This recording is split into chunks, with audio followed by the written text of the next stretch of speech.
Hello viewers, welcome to Nagatalks. Pawan Kalyan గారితో అయితే అంత ఈజీ కదండి. పవన్ కళ్యాణ్ గారు ఎంచుకున్న 5 శాఖలు అటవీ శాఖ, పర్యావరణం, గ్రామీణాభివృద్ధి, సైన్స్ అండ్ టెక్నాలజీ, ఈ విధంగా 5 శాఖలు అయితే తీసుకున్నారు. ఈ 5 శాఖలకు సంబంధించిన అధికారులతోటి వరుసగా మీటింగ్లు అయితే కండక్ట్ చేస్తున్నారు.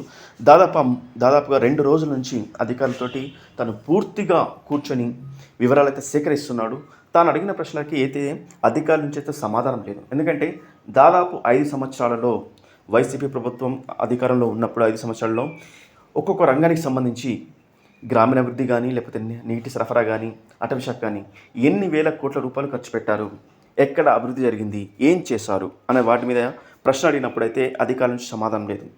గ్రామీణాభివృద్ధికి సంబంధించి అయితే ముఖ్యంగా కొన్ని వేల కోట్ల రూపాయలు వృధాగా ఖర్చు అయ్యాయి. అది ఎవరి జేబులోకి వెళ్ళాయి, ఎందుకు మీరేం చేస్తారు, అధికారులుగా మీరుండి ఏం చేయలేకపోయారు లాంటి ప్రశ్నకైతే అధికారుల దగ్గర సమాధానం లేదు. అదేవిధంగా ఇక ముందు ఏం చేయబోతున్నాం, గ్రామీణాభివృద్ధికి సంబంధించిన కానీ, పర్యావరణానికి కానీ, సైన్స్ అండ్ టెక్నాలజీ కానీ ఈ విధంగా సమీక్ష అయితే కండక్ట్ చేస్తున్నారు.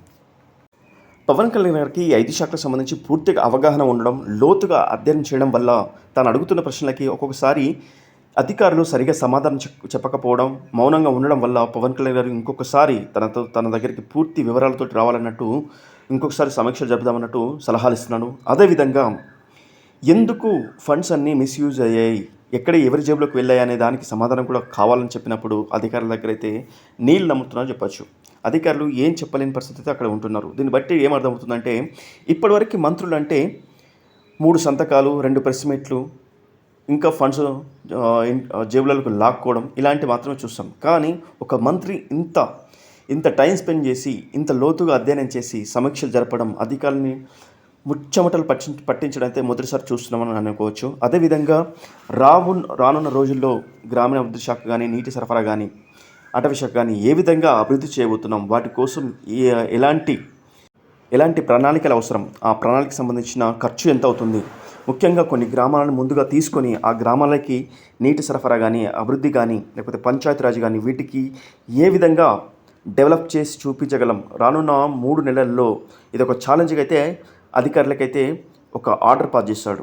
దీంతో అధికారులు ఏం చేయబోతున్నారు, ఎలా చేయబోతున్నారు, ఎలా వివరాలతోటి రావాలి ఇంకొకసారి అన్నట్టు తడబడుతున్నారు. అదేవిధంగా తన దగ్గరికి వెళ్ళే ముందు అయితే మిగతా శాఖలకి వాళ్ళు సలహా ఇస్తున్నారు, పూర్తి వివరాలతో వెళ్ళండి, సమాధానం పర్ఫెక్ట్గా ఉండాలి, అబద్ధం ఆడకూడదు లాంటి విషయాలు అయితే ఎవరైతే సమీక్షకి అటెండ్ అయ్యారో వాళ్ళైతే మిగతా అధికారులకైతే తెలియజేస్తున్నారు. దీన్ని బట్టి అర్థమవుతుందంటే మంత్రి దగ్గర, పవన్ కళ్యాణ్ దగ్గర అయితే అధికారులు తడబాటుగా కానీ, లేకపోతే అబద్ధం చెప్పడం కానీ, లేకపోతే మౌనంగా ఉండడానికి కుదరదు. తను అడిగిన ప్రశ్నలకి కరెక్ట్గా సమాధానం చెప్పాల్సిందే. అదేవిధంగా ఇప్పటివరకు జరిగిన పనులలో వాళ్ళకు క్లారిటీ ఉండాలి. కేవలం రాతపూర్వకంగానూ, డాక్యుమెంట్ పరంగానూ అభివృద్ధి జరిగిందని చూపించడానికి అయితే వీల్లేదు. ఎందుకంటే పవన్ కళ్యాణ్ గారికి అయితే పూర్తిగా అవగాహన ఉంది. ఏ ప్లేస్లో అభివృద్ధి జరిగింది, ఎక్కడ అభివృద్ధి జరిగిందనే విషయం గురించి తన దగ్గర అయితే పూర్తిగా ఒక ఆధారాలు అయితే ఉన్నాయని అర్థం చేసుకోవచ్చు. అధికారులకి ఇంకొక సవాల్ ఏంటంటే దాదాపు 5 సంవత్సరాల్లో మీరేం చేశారు, ఈ శాఖలకి అధికారులుగా ఉండి ఏం చేయలేకపోయారు, ఎందుకు, మీ దగ్గర ఫండ్స్ ఉంది, వనరులు ఉన్నాయి, అన్నీ ఉండి కూడా ఎందుకు చేయలేకపోయారు. అదేవిధంగా ఈ శాఖలకు సంబంధించి దాదాపు కొన్ని వేల కోట్లు ఖర్చు పెట్టారు. ఆ వేల కోట్ల డబ్బులు ఎవరి జేబులోకి వెళ్ళాయి, ఎందుకు వెళ్ళాయి, అదేవిధంగా అధికారంలో ఉండి మీరు ఎందుకు ఏం చేయలేకపోయారు లాంటి ప్రశ్నలు వాళ్ళు ప్రత్యక్షంగా వింటున్నారు. ఆంధ్రప్రదేశ్లో ఇప్పటివరకు మంత్రులు అంటే 5 సంతకాలు, 2 ప్రెస్ మీట్లు, 3 తిట్లు ఈ విధంగా చూశారు. కానీ ఇంత లోతుగా శాఖలకు సంబంధించిన అధికారులను ప్రశ్నించడం, వివరాలు తెలుసుకోవడం, తెలియని విషయాన్ని తెలుసుకోవడం, ఇక ముందు ఏం చేయబోతున్నాం, ఎలా చేయబోతున్నాం, వాటితోటి పూర్తిగా డాక్యుమెంట్స్ తోటి రావడం, ఖచ్చితంగా అనుకున్న పనిని ఆచరణలు పెట్టడం, ఇది పవన్ కళ్యాణ్ దగ్గర చూడబోతున్నాం. ఆ విధంగానే ఆంధ్రప్రదేశ్కి మేలు జరగబోతుందని అనుకోవచ్చు. ఈ విధంగా అన్ని శాఖలకు సంబంధించిన మంత్రులు ఈ విధంగా పనిచేస్తే ఆంధ్రప్రదేశ్ ఖచ్చితంగా డెవలప్ అవుతుంది. ఆ అభివృద్ధిని ఖచ్చితంగా చూడబోతున్నాం.